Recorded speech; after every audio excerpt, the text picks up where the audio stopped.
Hi, Antonio here with Bulgarian.com. And this right here is my second generation of sliders. I have about 3 or 4 of these left. I had a lot of parts laying around, so I decided to go ahead and put them all together. So they have brand new motors, brand new control box. The batteries are new. It comes with a little charger. And the best of all is that I just got done with the Android app for these. And I decided to go ahead and implement that feature into these 3 sliders that I have left. I think I have 3 or 4. And so I'm gonna go ahead and put these up for sale. But the real exciting part, once again, is that you'll be able to change the features to the slider with your phone, your Android phone or Android tablet. Now, before we were using the Windows graphical user interface, as you can remember, which also works with Mac. But the thing about that is that you always have to have your laptop, and there's nothing wrong with that, but so many people have Android phones that I thought it'd be really great to be able to change the features with your phone, so we are finally there. So I'm going to be giving you a little demo as to how this works now, okay? As you can remember, if you are in the video slider mode, not the time-lapse mode, you always started in the center. And so you turn it on, release the reset button, and you are ready to go. You can still adjust the speed or the position of the slider with the knob that's on top right here of the control box. But what we're going to do now is to go ahead and use the Bluetooth feature. So what you do right here, you hit Bluetooth connect, select your Bluetooth, and is the one in the bottom right here. And as you can see, it's green. That means you are connected to the Bluetooth in the control box. So now we're going to go to video slider mode, which is what it's on right now. And we are going to go ahead and adjust the speed with the app.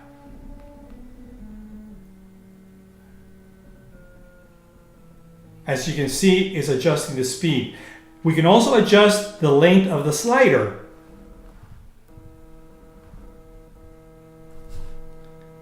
I'm gonna go ahead and speed it up a little bit. Right now it's set to almost 15 inches.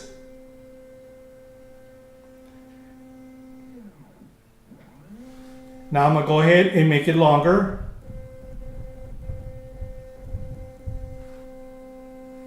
I'm going to go ahead and turn this knob down. I've been experimenting with it, trying to find the best setting when it comes to that knob and using the app at the same time. I haven't quite decided what's best. Now we can also adjust the acceleration and deceleration. I don't know if you remember or not, but when it gets to the end of its run, how it decelerates and accelerates is what I'm talking about right here. Okay, now another thing that you could do is go from speed control, which is what it's in right now, to position control. Now what that means is that it will go to the position of the slider right here. But first I have to take over this feature right here by doing this right here. Because it was going to where that one was, now it's going to where this one is. I hope that makes sense. And so now I can tell it to go this way.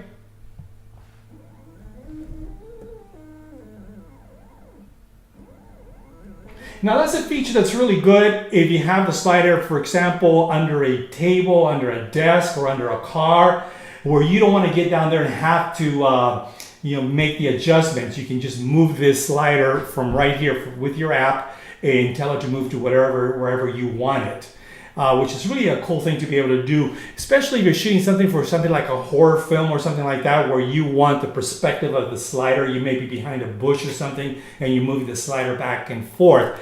Now you also have the ability to do that with the knob up here. Now another mode would be the time-lapse mode. So here you see photo time-lapse mode. Now this will not trigger your camera. You have to use an intervalometer to trigger your camera. So basically the way you do this is you set your duration. In this case it's 31 minutes. Your interval is 16 seconds. What you want to do is set your intervalometer to match this interval right here, 16 seconds, or whatever you decide to do. When this is triggered, let's say I'm going to start it right now. Once this takes its first step, then you start your camera right after that first step. And so your camera will be triggered right after the step. And so that's basically it right there. It's a very simple app. You don't have to do any real thinking. You can just look at this and know what you have to do. And now, one of the things here is that if you go from time lapse to video slider mode, you are going to have to reset it. Go to the center and start it over. Because the camera, the slider doesn't know where you are when you switch from that mode to the other.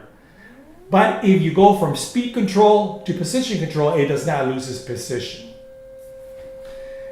If you turn off the slider, for example, let's say that, okay, I'm going to start all over here and go back to the center. You will have to reconnect with your app. So at that point, what you want to do is go ahead, and stop and exit. And then you want to reconnect. This is my Bluetooth right here. And as you can see, I'm reconnected. At that point, I can now go back into my video slider mode, and start adjusting my speed. This is once again the second generation. I have about 3, maybe 4 of these, and they are going to be online. And they vary a little bit.